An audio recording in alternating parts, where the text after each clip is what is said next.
Fala pessoal, tudo bem? Estamos aí hoje para mais um Conversas Transatlânticas. Eu e meu grande amigo Ricardo Evangelista, CEO da Activities Europa. Né? Já é o terceiro ou quarto programa que a gente faz, né, Ricardo? Comentamos aí o que aconteceu no mês anterior e o que a gente acha que pode acontecer no mês à frente. Não é isso, doutor Ricardo?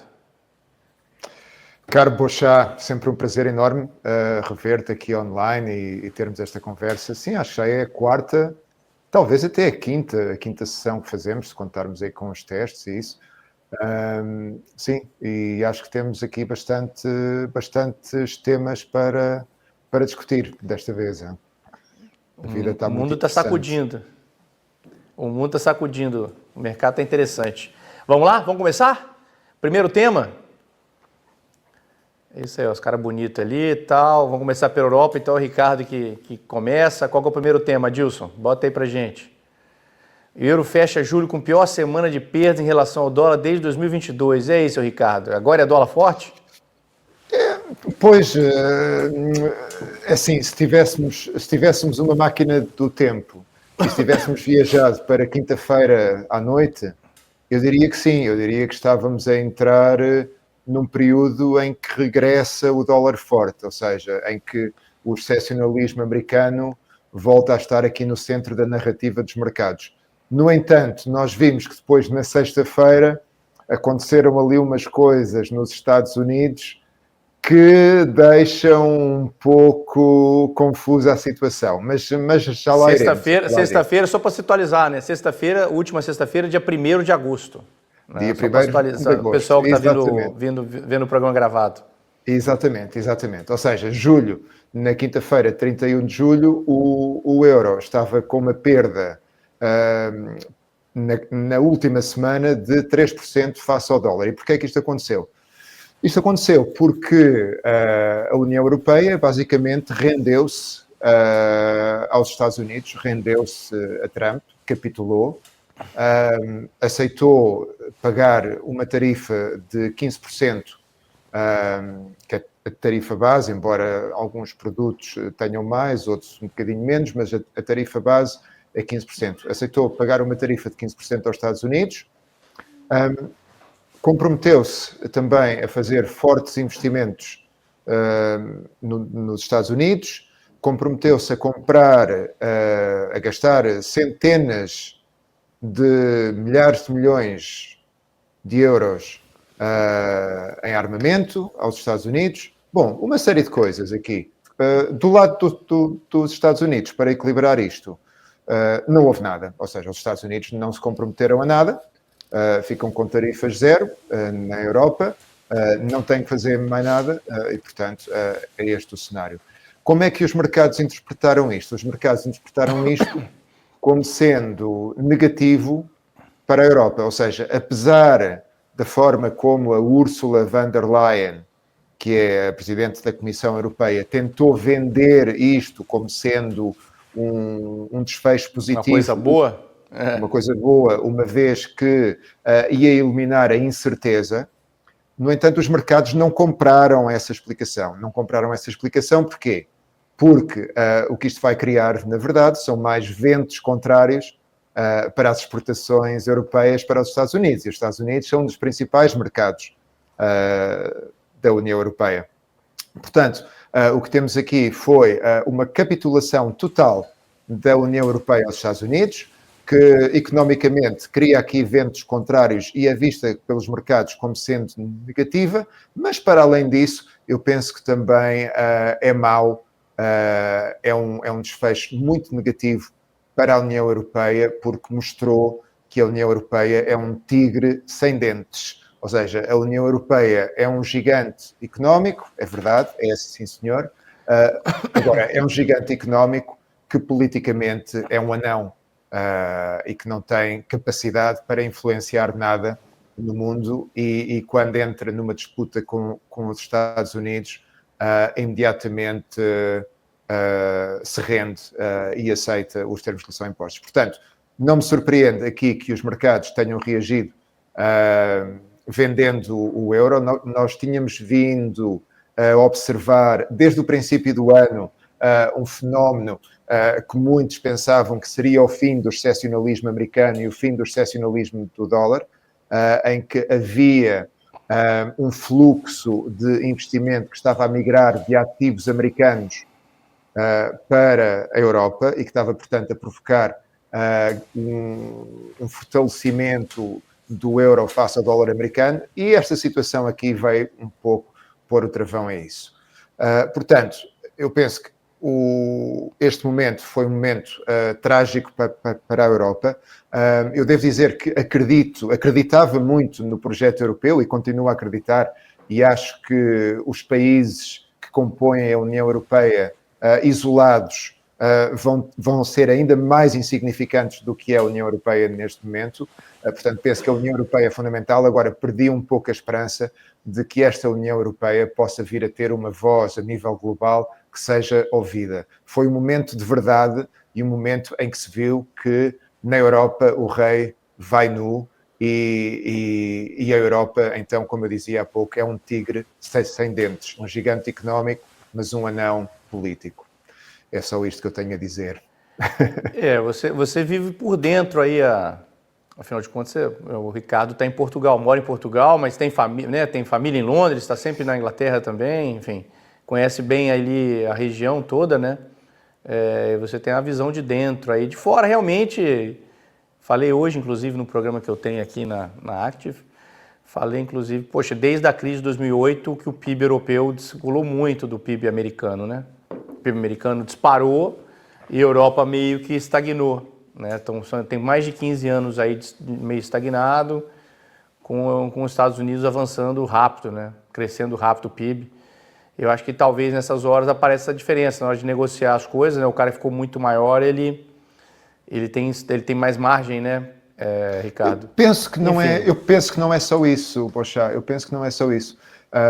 Eu aqui acredito que a Europa, como eu disse, é um tigre sem dentes e um anão político, porque a Europa estava a negociar um acordo comercial nos Estados Unidos, mas o cenário por trás vai muito para além da área comercial. Este cenário por trás é um cenário que envolve o setor da defesa, em que a Europa, com a queda do Muro de Berlim em 1990, aproveitou aquilo a que se chama o dividendo da paz. Ou seja, a Europa deixou de investir em defesa porque acreditava que a história tinha acabado. Os Estados Unidos porque inclusive os Estados Unidos botou dinheiro, né? Muitos anos, né? Até agora o Trump não quer mais, né? Os Estados Unidos assumiram a despesa com a defesa, a Europa deixou de gastar em defesa, portanto, tornou-se um tigre sem dentes, como eu digo, e agora entrou aqui numa negociação com os Estados Unidos, que era uma negociação supostamente comercial, mas em que a Europa sabia que tinha um pouco uma arma apontada à cabeça, porque se a Europa não aceitasse os termos impostos pela administração Trump nas questões comerciais, iria depois sofrer consequências a nível geopolítico, iria sofrer a consequência de os Estados Unidos, por exemplo, dizerem, então a NATO acaba já a NATO e vocês vão enfrentar os russos aí sozinhos. Por exemplo, ok? Mas Ucrânia, apoio à Ucrânia. Não, esquece. Se vocês não nos apoiam, nós não vamos apoiar o vosso aliado da Ucrânia.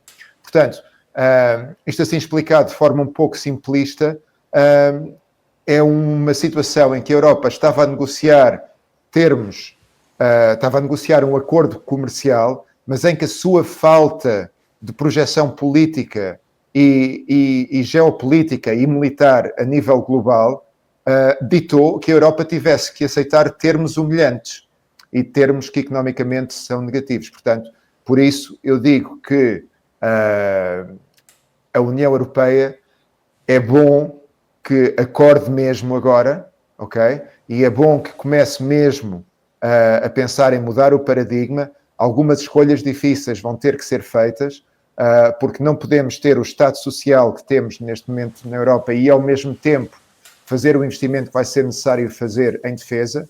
Portanto, a Europa vai ter que acordar, mas, neste momento, vai entrar, já nesta nova fase, numa posição fragilizada e, economicamente, a enfrentar cada vez um cenário mais complicado. Uhum. Que era o nosso slide seguinte ali, né? Conforme você acabou de expor, foi uma capitulação europeia, né? Foi um acordo que para o europeu não parece ser muito bom, né? Afinal de contas, a Europa abriu mão de várias coisas ali, vai pagar imposto e não cobra imposto na volta, e ainda tem a questão do investimento, que ficou um negócio meio... São 600 bi de investimento europeu nos Estados Unidos, mas ficou meio vago isso, né? Quem vai fazer esse investimento? Eu vi alguém da Alemanha falando alguma coisa sobre isso também. Não, nós não comprometemos, não. Alguém vai fazer, mas não é a gente. Enfim, não tem um comprometimento em cima desse dinheiro a ser investido. Não se sabe ainda quem vai fazer. Enfim, como você disse aí, eu acho que talvez tenha sido uma vitória do Trump aí, mais uma, né? Aos pouquinhos ele vai ganhando ali, né? Contra o Japão também. A China, ele está... Enfim, lutando contra a China ali, eu acho que nesse meio do caminho todo ele está usando o Brasil para dar um recado para os outros países, mas daqui a pouco nós chegar na hora de falar do Brasil, a gente comenta isso. Beleza? Muito bem. Adilson, bota o próximo aí. Estados Unidos, vamos lá. O que temos de Estados Unidos de destaque? Quando teremos corte nos juros? Ficou setembro, né? Eu acho que depois de sexta-feira, ou seja, na sexta-feira, dia 1 de agosto, nós tivemos ali a publicação dos non-farm payroll, exatamente, e tivemos também a produção, a manufatura, os dados sobre a manufatura, que ficaram um pouco ofuscados pelos dados do emprego, mas foram bem ruins, né? Foram também negativos, bastante abaixo do que se esperava, tal como o payroll. O payroll foi um payroll negativo, abaixo do que se esperava, e para além disso, ainda veio ali com uma correção, não é? Relativamente aos meses de maio e junho. Ou seja, os meses de maio e junho foram revistos em baixa. Eu não entendo por que o mercado opera tanto o payroll do jeito que opera, entendeu? Porque, se no mês passado, o número foi 114 mês passado, ou 115, sei lá, 100 e alguma coisinha, e aí a revisão agora foi para 15 mil, alguma coisa assim. Se no mês passado sai 15 mil, o mercado opera diferente, né? Operaria diferente em cima da notícia. Aí o mercado opera de uma maneira, acreditando numa coisa que não é verdade, e passa um mês é revisto. Sabe, o mercado dá muito valor para o curto prazo nesses números, que eu acho que não deveria ter esse valor, né? Enfim. O presidente Trump demitiu a pessoa responsável aqui pelo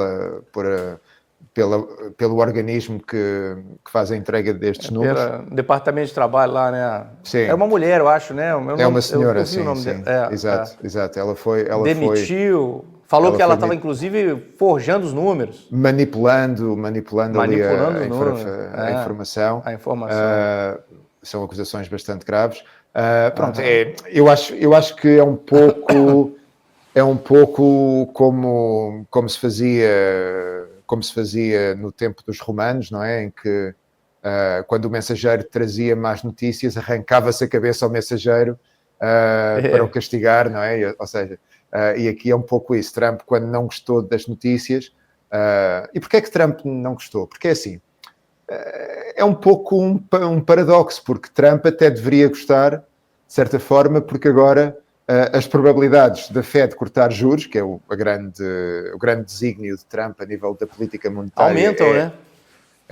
Ou seja, agora é muito mais provável que a Fed, de facto, vá cortar em setembro, até ao dia 1 de agosto. Estávamos todos um pouco hesitantes, será que corta em setembro, será que não corta? Pronto, agora acho que estamos todos de acordo, vai cortar em setembro, não é? 97% das... A curva está marcando 97%. Exato, ou seja, o presidente Trump deveria estar satisfeito. No entanto, ele não está satisfeito porque estes dados mais negativos, eu acho que eles começam a ser a primeira informação realmente tangível em que se nota o impacto negativo da incerteza gerada pela administração Trump com a questão das tarifas e também pela questão do choque sobre a imigração. Ou seja, há aqui uma série de medidas da administração Trump que desde que elas foram lançadas se fala que poderão vir a ter impacto negativo sobre a atividade Sobre económica. atividades. Ok? Mas até agora não tínhamos nada tangível. Dizíamos, não, isso só se vai começar a refletir mais tarde, se calhar não se vai refletir. Pronto, agora começamos a ter aqui o conjunto algo de dados tangível. da semana passada, o conjunto de dados da semana passada, que foram vários dados, né? O conjunto de dados foi ruim, né? Payroll ruim. Manufatura. O PMI do ISM na sexta-feira, né? O industrial, ISM, da manufatura. Sim. Ruim também. Mas teve um PIB bom, né? O anúncio do PIB na quarta-feira veio acima PIB, também. 3%. É extraordinário. É extraordinário. Agora, assim, esse crescimento do PIB, repara, vamos ver o que é que acontece agora, porque os outros dados que normalmente ilustram... Eles não estão conversando entre eles, né? Não faz assim muito sentido. Não faz assim muito sentido. Agora, também é verdade que o PIB no segundo trimestre, não é? Também beneficiou muito de um dólar mais fraco, ok? Porque muitas das empresas americanas são empresas com alcance global e que faturam noutros países, noutras moedas, e com o enfraquecimento... Conseguiram exportar mais. E não é só isso, e com o enfraquecimento do dólar, as exportações, o valor das exportações em dólares cresce muito, e o valor da atividade económica cresce. Porque ao faturarem em euros, por exemplo, na Europa, as tecnológicas faturam em euros na Europa, 100 euros na Europa, em vez de valer $112, agora vale 115. Portanto, ou 116. Tem um efeito estatístico em cima disso aí. Exatamente. Portanto, há ali o efeito cambial. Agora, os números que realmente mostram de uma forma mais granular a performance da economia subjacente começam a ser negativos. E é por isso que Trump decidiu ali arrancar a cabeça à senhora mensageira. Da senhora a mensageira do mercado do Departamento de Trabalho. Enfim, portanto, teremos mais novidades ao longo do mês aí também, né? Próximos dados serão interessantes. Eu acho que o número muito importante vai ser no dia 12 de agosto, vamos ter então a inflação nos Estados Unidos. E esta inflação acho que também vai ter importância, sobretudo para o que estamos aqui agora neste ponto, que é, estamos aqui a falar sobre se a Fed corta ou não taxas em setembro. Se vier mais baixa, né? Se vier mais baixa... Se é mais baixa, vai-se reacender o debate de novo. Será que corta? Será que não corta? Agora, mas eu acho que não. Eu acho que definitivamente é muito, muito, muito mais provável que a Fed corte em setembro do que qualquer outro cenário. Eu acho que é isso. Acho que é 25 de setembro o mercado. Se não for isso nesse momento, teremos perdas grandes no mercado. Também vai ser interessante ver quando é que o Jerome Powell, ou seja, o presidente da Fed, começa a adotar um discurso... A mudar o discurso, vai ser o discurso dele pós... Quarta-feira a gente fez um programa aqui na Active, no dia do FONC, né?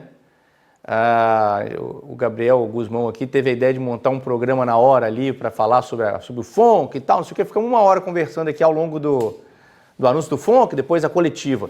E na coletiva de imprensa, o Powell foi bem cauteloso, para falar o mínimo, né? Falou, não estamos olhando, está muito calmo aqui, não vemos cortes e tal. Para falar o mínimo, ele foi cauteloso, né? Enfim, sim. Ele vai ter que mudar o discurso bastante até setembro para poder... Ele vai ter que mudar, até porque o principal trabalho do Jerome Powell é gerir a comunicação, é a função dele. Okay? Então, mas será que ele não tinha esse número, será, do relatório de emprego? Eu sempre fico nessa questão se o cara do Banco Central americano tem acesso antecipado ao número. Acho que não. O número era na sexta e ele na quarta-feira fala um negócio totalmente contrário, né? Enfim, talvez. Mas houve duas pessoas, houve dois membros do Comitê de Política Monetária da Fed que, na verdade, mostraram estar em desacordo não é? E que defendiam um corte já. Mas são poucos, 2 é pouco, né? 2 é pouco. Aliás, uma delas saiu agora, uma da presidente da Fed, agora já... Está trocando, né? Está trocando, né? O Trump vai indicar uma agora ali. Sim, sim. Portanto, eu acho que sim, vamos ter corte nos juros em setembro, acho que sim, mas a questão agora já não é só se vamos ter o corte em setembro, é se vamos ter em setembro e mais algum antes do fim do ano. O fim do ano. Essa já tem gente falando em 3 até o final do ano. Portanto, o que se cria aqui, então, é um cenário bastante bearish, ou seja, um cenário em que podemos começar a antecipar o regresso da dinâmica que tivemos durante os primeiros 6 meses, que foi o enfraquecimento do dólar. Okay? O enfraquecimento do dólar poderá ser esse o caso. Penso que os dados da inflação vão ser muito importantes. O discurso que o Powell vai adotar vai ser muito importante. E também a reação dos mercados agora a esta questão das tarifas, em que o Brasil realmente está aqui no olho do furacão mesmo. Brasil, olho do furacão. Vamos falar de Brasil então? Bota lá, Dilson, bota Brasil pra gente aí então, que é o próximo tópico. Então, as tarefas do Trump obviamente impactam as empresas brasileiras. Tudo bem que várias empresas foram retiradas ali, né? Não sei se acompanhou de perto, Ricardo, mas de tudo que o Brasil exporta para os Estados Unidos, 40% foi retirado do... Certo. Né, o governo Trump tirou das tarifas ali 40%, entre peças de avião, tanto é que a Embraer subiu bastante aqui na Bolsa no dia do anúncio, né? Mas ele manteve algumas coisas, por exemplo, taxação sobre carne, acho que é difícil tirar a taxação sobre as carnes, porque afinal de contas os Estados Unidos produz carne, então provavelmente o Brasil vai ter que recolocar isso, provavelmente a gente vai ter algum impacto, inclusive, inflacionário no Brasil, desinflacionário, né, porque vai sobrar carne no mercado local, provavelmente o preço das carnes vão cair, enfim, eu acho que o jogo do Trump com o Brasil ele é diferente, eu falei isso num programa aqui nosso, 2 semanas atrás, quando saiu o assunto, logo depois quando começou o assunto. Eu acho que ele está usando o Brasil de exemplo. Ele falou, porque ele pegou o país com um tamanho razoável, o Brasil tem um tamanho, é um país grande, mas do ponto de vista comercial, o Brasil é menos de 2% do comércio mundial, então é um país mais fechado até do ponto de vista comercial. Ele falou, eu vou pegar esse cara aqui e vou dar uma amassada nele e vou mostrar para todo mundo aqui que eu estou falando sério. Né? Para os outros que estão negociando comigo aqui, eles vão ver, se os caras não aceitarem, olha como é que eu tratei outro maluco lá que estava contra a gente, né? Então eu acho que ele está meio usando o Brasil meio que de bode expiatório nesse caso. O Brasil não é tão relevante para ele, o Brasil vende para ele petróleo, né? O principal item da pauta é petróleo. Ele pode comprar petróleo de outro lugar, né? Então, o mercado de petróleo ele gira, né? Ele compra de outro lugar, aí esse outro lugar, né, que vendeu para lá deixou de vender aqui, aí o Brasil vende ali, então o negócio meio que se realoca, né? Então eu acho que é isso, acho que tem um pouco disso no Trump vindo para cima. Obviamente ele está usando a agenda política para justificar, né, a questão do julgamento do Bolsonaro aqui, que ele chegou a citar sobre isso, mas eu acho que não é muito isso não. Eu acho que o brasileiro tem uma coisa, Ricardo, que o europeu é diferente e o americano também é diferente, caras como o Trump, assim, né? Mas, no geral, o americano também é diferente. O brasileiro fala muita bobagem, assim, fala e como se não tivesse acontecido nada, né? Então, por exemplo, o Lula, quando o Trump estava na eleição, ele falou que a vitória do Trump era a vitória do fascismo nos Estados Unidos. Ele falou isso, tem vídeo dele falando isso, entendeu? Poxa, aqui no Brasil os caras falam essa bobagem e não acontece nada, você entendeu? Não acontece nada. Ele falou essa bobagem. Mas lá nos Estados Unidos não. Nos Estados Unidos o cara deixa anotado no caderninho ali, ó. O cara falou que era fascista aqui, ó, nazista e tal. Na primeira que eu puder, eu vou pegar ele de volta.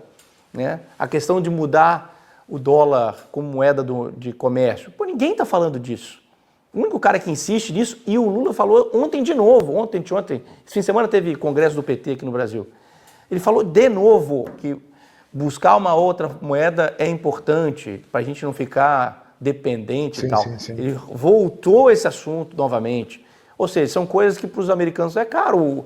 O Trump deu uma entrevista e falou, o dólar deixar de ser a moeda mundial, né, a moeda enfim, usada por todos, equivale a uma guerra contra a gente, né? O poderio econômico dos Estados Unidos afunda se o dólar não for mais a moeda. Vai ter uma perda grande. E ele falou assim, eu não vou deixar. Com o meu governo isso não vai acontecer. E quem é o único cara do mundo que está falando sobre esse assunto? Brasil está falando sobre esse assunto. Sim, então assim, tem muitas coisas ali juntas ali, sabe? Mas olha, o Brasil é o único que está a falar sobre o assunto, mas há outros países que estão a agir sobre o assunto também. Porque, por exemplo... Mas nem a China fala... China... A China não fala, mas age. Ou seja, mas está agindo. Está tentando fazer alguma coisa. Se nós olharmos para as compras de ouro, por exemplo, pelos bancos centrais da China, da Índia, da Turquia, dos países do Golfo, dos Emiratos, do Catar, estes países estão a fazer compras enormes de ouro, justamente para alienarem as reservas que tinham em dólares, ou seja, para ficarem cada vez menos, a tentarem ficar cada vez menos estão substituindo, expostos, menos expostos ao dólar e logo aos desígnios da política internacional americana, não é? Uhum. Portanto, o Brasil pode ser o único que está a falar, mas não é o único que pensa o mesmo. Não, eu acho que não é. Eu acho que não é, mas o negócio do discurso é muito... O negócio do discurso é muito... Quando a pessoa fala, né? Eu acho que... A atitude é uma... Olha, visto de fora, ok? Portanto, vale o que vale. Não é uma opinião muito informada como a tua, mas, assim, visto de fora, eu acho que aqui temos um choque de personalidades também. Porque são os egos. Tanto o presidente Lula como o presidente Trump são duas personalidades muito, muito fortes, que adoram o som da sua própria voz, que têm ideias muito, como é que eu ia dizer, muito próprias, não é? E contrárias, né? E contrárias, ou seja, é o positivo e o negativo, e chocam. E, portanto, acho que aqui temos um caso de... Pronto, é quase um caso de desavença pessoal aqui. Pronto, se fossem num bar, se encontrassem num bar... Se calhar havia violência ali entre os dois, não é? Portanto, eu penso que é um pouco isso também que está a impactar. Porque aconteceu com o Brasil é diferente do que aconteceu com os outros países, né?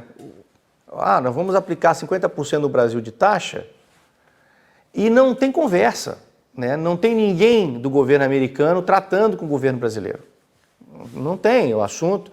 O governo brasileiro toda hora fala, nós estamos tentando conversar com eles lá, eles não atendem a gente, ninguém atende o nosso telefone, não existe um canal. Essa semana saiu um noticiário no fim de semana de que talvez pudesse ter uma conversa, mas é tudo no talvez, sabe? Não está rolando nada entre as... E diz-me uma coisa, porque eu tenho curiosidade sobre um ponto aqui. Esta pressão que vem de fora, ou seja, este ataque quase dos Estados Unidos ao Brasil, isto não está a ser benéfico para o presidente Lula e para o seu movimento político? O governo estava nas cordas aqui no Brasil, né? Enfim, a agenda econômica parece começar, né, a naufragar, né? As contas públicas estão no mínimo, para dizer o mínimo, estão descalibradas, para dizer o mínimo. Um aumento de impostos, o governo estava sem discurso e nas cordas ali, tentando arrumar alguma coisa, e ele conseguiu. Agora ele tem o discurso da soberania nacional, nós estamos sendo atacados pelos Estados Unidos, que estão nos imputando novas regras, e isso aqui não vai acontecer, sabe? Nós vamos defender as nossas instituições. Aí criou um senso meio que de patriotismo ali, que não é muito a do PT, tá? Esse negócio do patriotismo do PT não é muito a deles, né? É mais do outro lado. Sim, é mais o lado do Bolsonaro. O PT, ele não é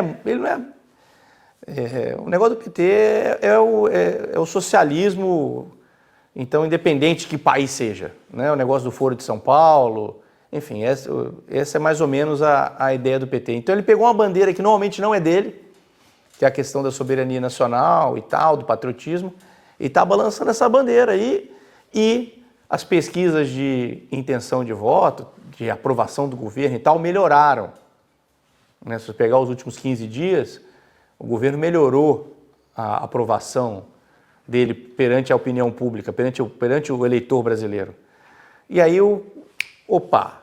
acendeu né, o PT. É muito difícil você ganhar eleições no Brasil contra o PT, né? Porque é muito difícil. No auge da Lava Jato, em 2018, com Lula preso, boa parte do PT envolvido no escândalo, sendo processado, preso ou em vias de ser preso, um escândalo gigantesco, o PT fez 45% dos votos no segundo turno para presidente do Brasil. Ou seja, é muito difícil ganhar uma eleição deles. E toda eleição eles buscam algum. Na última eleição foi a democracia, na outra eleição é a privatização. Ele tem sempre algum mote ali, que eles batem aquilo ali na eleição, sabe? E acham um caminho e daquele jeito eles ganham a eleição. Então agora, aparentemente, está muito longe a eleição ainda, falta mais de um ano, né? Mas aparentemente é o discurso da soberania nacional que está fazendo o eleitor de meio ali migrar mais para o lado do PT. Então sim, a aprovação do governo melhorou nas últimas semanas, sim. E sobre os mercados aí brasileiros, houve algum impacto positivo ou negativo ou não? O primeiro impacto foi negativo, né? Mas aos poucos meio que se equilibrou. A sensação do mercado é de vamos ver, sabe? Não tem como ficar, a ideia do mercado não tem como essa taxa ficar alta há muito tempo, né? Isso aqui vai ser revertido de alguma forma. Então acho que esse é meio que o sentimento do mercado agora, é que nós temos uma bomba muito pior armada, que se alguém detonar essa bomba, aí nós vamos ter um problema grande, que é a questão da lei Magnitsky, não sei se você acompanhou aí, contra o Alexandre de Moraes. O Alexandre de Moraes, que é ministro do Supremo Tribunal Federal, a lei... Mas se puderes explicar, porque acho que... O Alexandre de Moraes, ele é o... Isso, o Alexandre de Moraes, ele é o ministro do Supremo Tribunal Federal aqui no Brasil. O Brasil tem... agora eu não sei se são 11 ou 12 ministros, agora eu me confundi. Do ministro do STF. E o Alexandre de Moraes talvez tenha sido o mais midiático aí nos últimos anos. Depois que ele entrou, ele começou a tomar muitas decisões monocráticas, ele é o cara que está na frente no julgamento do suposto golpe aqui do 8 de janeiro, ele que é o cara que está fazendo isso, que está julgando as pessoas, ele é meio acusador, meio o juiz também, ele faz tudo, sabe? E tem muitas críticas internas aqui de boa parte da população e de boa parte dos formadores de opinião pública no Brasil, de que talvez ele esteja passando um pouco do limite ali do cargo dele. E isso, né, várias pessoas no Brasil, hoje tem pessoas, por incrível que pareça, nós temos exilados políticos hoje no Brasil. Né? Tem muita gente que fugiu do Brasil e não está morando no Brasil mais. Né? Entre jornalistas, políticos, inclusive o filho do presidente da República, do ex-presidente Bolsonaro, filho, fugiu para os Estados Unidos, está nos Estados Unidos, não volta. Se ele botar o pé no Brasil, ele vai ser preso. Então ele fica nos Estados Unidos, jornalistas foram embora, enfim. A gente tem existe uma espécie de uma censura hoje, não vou falar uma censura instalada totalmente, mas existe algumas coisas que a gente não pode falar ou fazer no Brasil hoje. Né? E o cara que capitaneia isso é o Alexandre de Moraes. É o Alexandre de Moraes. Né? Então, o que o governo Trump fez? Ele foi para cima do Alexandre de Moraes e botou a lei Magnitsky nele. E, basicamente, a lei Magnitsky é a sentença de morte, né, da vida financeira de uma pessoa. Né? Ele não pode ter conta em banco, porque nenhum banco brasileiro pode ter contato com ele, porque se ele tiver uma conta num banco brasileiro, esse banco brasileiro não pode fechar câmbio com um banco americano. Sim, sim. Entendeu? Ou seja, o Itaú, por exemplo, o maior banco privado brasileiro. Se ele tem uma conta no Itaú, o Itaú não pode fechar câmbio de remessa. Ele perde, sim, ele fica excluído do mercado internacional. É uma pessoa sancionada. É uma pessoa sancionada. Está sancionado. Então, existe uma discussão aqui no Brasil, o STF, durante o fim de semana, eu acho que meio que desarmou essa bomba, mas tudo pode acontecer, né? O STF queria falar, não, os bancos são obrigados a atender o Alexandre de Moraes. São obrigados a atender o Alexandre de Moraes. Se eles fizerem isso, né? Se eles fizerem, não, a sanção americana não vale aqui em território nacional, aqui não tem disso. Se eles fizerem isso, eu acho que aí nós temos um problema seríssimo e que vai ser uma bomba atômica armada e com repercussão muito, muito imediata, né? Você imagina se os bancos brasileiros não puderem fechar câmbio. Sim, fica um pouco como a Rússia, não é? O Brasil fica com os exportadores e importadores e capital que vem para o Brasil, capital que sai, que trava a economia toda, vai travar a economia toda. Aí eu acho que a gente pode ter uma perda grande em ativos, enfim, eu acho que é um problema grande que está incubado ali. No fim de semana, acho que os bancos devem ter ido falar com o pessoal do STF lá e falar, pessoal, não dá, segura a onda aí, se vocês fizerem isso, vai acabar com tudo. E meio que saiu na imprensa de que os ministros do STF, os outros ministros do STF, falaram, não, vamos esperar, não é assim não vamos fazer nada, está sancionado. Enfim, temos que ver o que vai acontecer e quais serão os próximos capítulos dessa novela aí, que eu acho que está só começando. Estou aqui com o gráfico do BRA 50. Essa queda grande que teve ali, isto é um gráfico diário, aquela não é? queda... Isso, aquela queda grande que teve ali foi o 9 de julho, foi o dia do anúncio. 9 de julho. Mas depois ele está para baixo, mas está mais estável, né? Você vê que está todo mundo esperando, né? Sim, mas está aqui com um suporte interessante aqui nos 13,32, não é? 13,30, está aqui com um suporte interessante. Tem uma média móvel em 130 mil mais ou menos também. A média móvel de 200 está no 130 mil. Acho que é um ponto importante aí. A média móvel de 200 é um ponto importante aí a ser batido. Mas vamos ver assim, mas pode ser, de facto, se este caso que tu descreveste agora, se continuar a evoluir e se o bom senso não prevalecer, de facto, sim, podemos ter aqui um problema. Podemos ter um problema rápido. Uma nova Rússia, não é? Imagina isso. Imagina isso, a gente virar uma nova Rússia do nada. Mas eu acho, mas sabes que ao mesmo tempo eu acho que isso também é um pouco bluff do Donald Trump. E não só bluff. Não podemos, como vocês dizem no Brasil, tapar o sol com a peneira, não é? A realidade aqui é que fazer isto não é muito aceitável. Ou seja, utilizar uma arma destas, ou seja, utilizar o privilégio americano que eles têm, porque controlam o sistema financeiro global, utilizar esse privilégio para um fim político tão pequeno, tão específico, que é atacar uma pessoa, eu acho que não é apropriado, e acho que aqui os Estados Unidos e a administração Trump estão a agir mal, ok? Estão a agir mal e deixam o lado brasileiro, independentemente desta pessoa, deste juiz merecer ou não tudo o que lhe possa acontecer, independentemente disso, eu penso que os Estados Unidos estão a banalizar este tipo de intervenções muito musculadas, ou seja, em que utilizam o seu privilégio, e isso vai depois acelerar aquele processo que nós falávamos há pouco,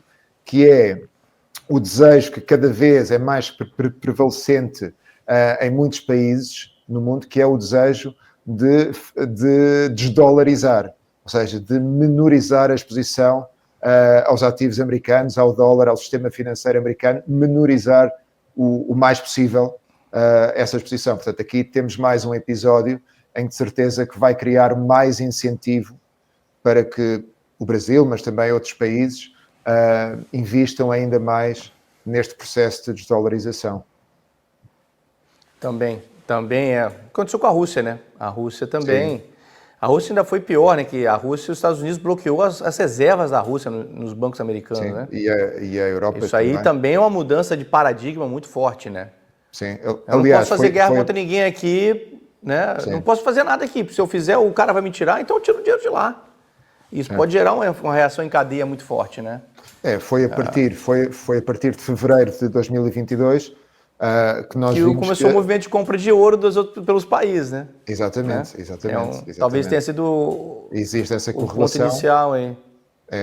E isto agora que está a acontecer no Brasil, acho que vai alimentar esse processo.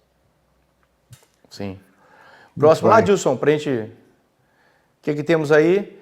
E o Copom, mas a gente comentou, né? Comentei aqui que o Copom mantém porta aberta para aumento de taxa de juros. Ele foi bem cauteloso na... não, comentei no meu programa hoje, aqui no nosso aqui não Conversa Atlântica não falei, que a gente teve também reunião de taxa de juros no Brasil na última quarta-feira, né? Manutenção, mas o comunicado do Copom estamos tranquilos, estamos olhando aqui, se precisar subir juros novamente, nós subiremos, entendeu?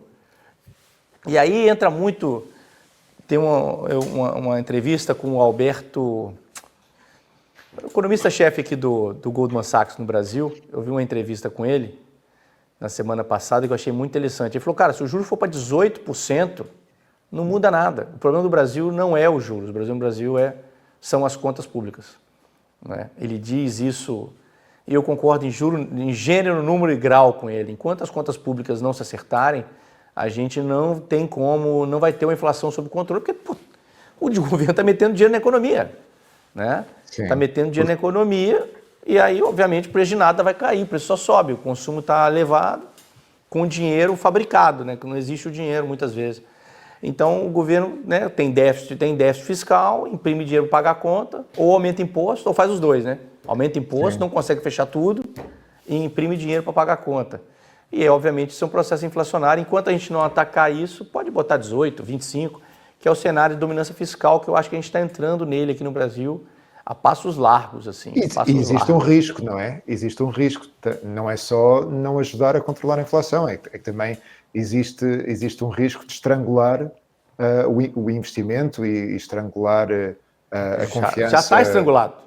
Já está estrangulado. Ninguém consegue pegar dinheiro emprestado nesse nível de preço.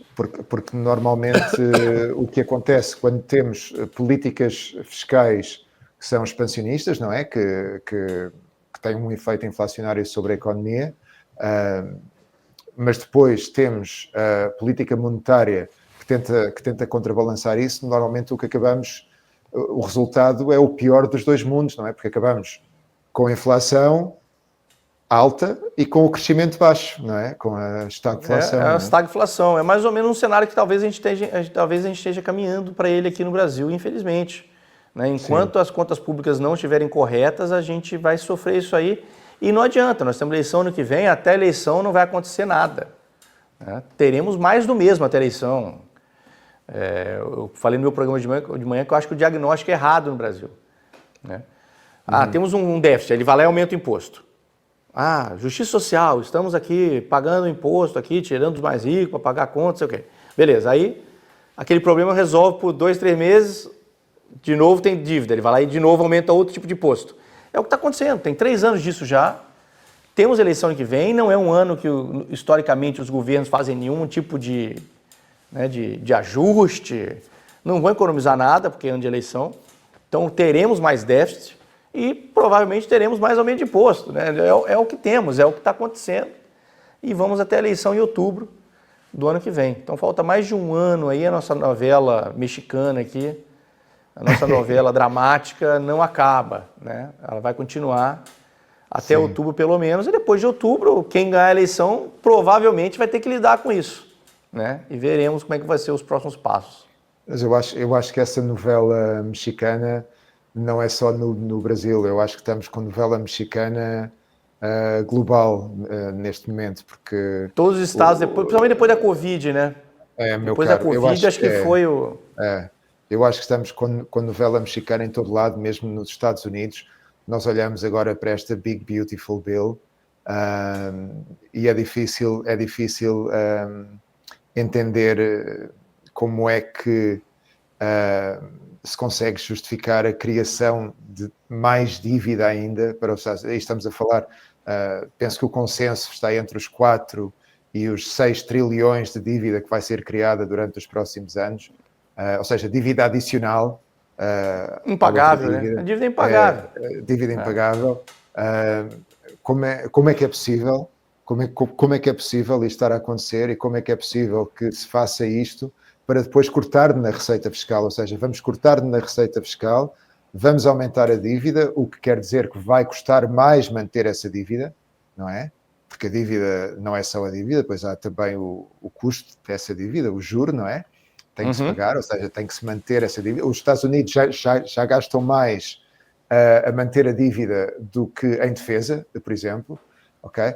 Portanto, isto vai agravar, ou seja, isto também é uma novela mexicana, eu acho. E acho que estamos todos aqui a viver em última análise, a gente tem a inflação que não cai. Estamos aqui a viver um cenário expansionário. Estamos a viver um cenário aqui em que não sei, o que fazia sentido, o que era a ortodoxia e a forma de governar, a forma de comunicar, etc. Eu acho que o paradigma mudou 180 graus, mudou tudo, e nós é que temos que nos adaptar. Nós temos que nos adaptar a isto. Temos que começar a entender que a forma de comunicar e a forma de decidir mudou, ok? A comunicação já não se faz nos mesmos termos. A forma de decidir, ou seja, aquela ortodoxia económica acabou, ok? Estamos a viver aqui, a atravessar mares nunca antes navegados, e o equilíbrio geopolítico global mudou também, ok? Não sabemos ainda bem para onde é que isto tudo vai, portanto estamos aqui numa novela mexicana total e global. O que para nós é bom porque temos muita coisa para debater e para analisar e para nos entretermos a estudar. Portanto, mas sim, é a novela mexicana total e global, é verdade. É isso aí. Feito então, Adilson, temos mais temas? Não, né? É só, agora aqui o nosso momento cultural, não é? Tem um momento cultural. Sempre, o nosso momento cultural que fica sempre um pouco desprezado. Mas eu esta semana queria falar sobre um podcast. E é um podcast, infelizmente, é um podcast disponível em inglês, ou seja, não há uma versão portuguesa, mas para quem falar inglês e tiver um interesse sobre a situação nos Estados Unidos, a situação política, portanto, análise da política americana, de uma forma mais ou menos independente, pronto, tanto quanto possível, eu vou sugerir o The Rest is Politics US, que é um podcast com o Anthony Scaramucci, que foi porta-voz do Donald Trump no primeiro mandato durante 12 dias, acho eu. O Anthony Scaramucci é um trader também, a profissão dele é trader, ele trabalhou para o Goldman Sachs, etc. Mas ele tem o seu próprio fundo, também é alguém que investe muito em cripto. Portanto, temos o Anthony Scaramucci e depois temos a Kathy Kay. A Kathy Kay é uma jornalista inglesa, mas que vive há muitos anos em Washington e que foi correspondente da BBC durante muitos anos em Washington. Eles fazem uma análise que inclui a economia, inclui a política, inclui questões sociais. Como é que é o nome de novo do podcast? Então, The Rest is Politics. O resto é política. The Rest is Politics US. The Rest is Politics US. Eu recomendo para quem quer entender um pouco melhor. E ele tem uma periodicidade? Como é que é o... É semanal. Semanal. É semanal. Está onde? Está no Spotify? Está no Spotify, está no Apple Podcast, está no YouTube também, está em todo lado. Legal, vou dar uma olhada também. Sim. Vou dar uma olhada. Esse seriado eu estou vendo A Invasão. É um seriado de... Está no Prime Video ali. Eu não sei se é Prime Video ou é Apple TV agora, mas é que eu assino o Apple TV por dentro do Prime Video. Mas chama A Invasão. Teoricamente... a história sobre alienígenas que estão invadindo a Terra. Eu vi 3 capítulos, estou curioso para ver o que vai acontecer ali. Ainda está me chamando... eu vi 3 capítulos, quero ver. Provavelmente hoje eu vou ver mais um à noite. Já tem, acho que já não sei se tem 2 temporadas. Eu gostei, a ideia é boa. Quero ver se eles vão se perder no meio da história ali. Mas por enquanto estou vendo, vale a pena tentar entender ali o seriado. A Invasão. Ok. A Invasão, em português. Muito bem. Feito, meus queridos. Acho que é isso. É isso. Vamos lá? Seguir mais um mês então, Ricardo? Esse mês eu vou tirar alguns dias aí de férias, mas esse negócio de trader não existe férias. A gente não desconecta nunca. E agora nos iates... Negócio do celular na mão... Meu caro, agora nos iates que andam pelo Mediterrâneo tens acesso ali a internet, consegue ver tudo. Tem Starlink, tem Starlink. Tem Starlink ali no iate, não há problema. Ok. É isso aí. Meu caro, Então um grande tá bom. prazer, um enorme abraço. Espero que passes umas férias muito boas. E daqui a um mês cá estaremos então para ver o que é que aconteceu. Falamos então. Prazer enorme. Obrigado, Ricardo. Obrigado a todo mundo que assistiu até agora. Vamos para mais, né? Mês que vem temos mais conversas transatlânticas. Abraço para todo mundo.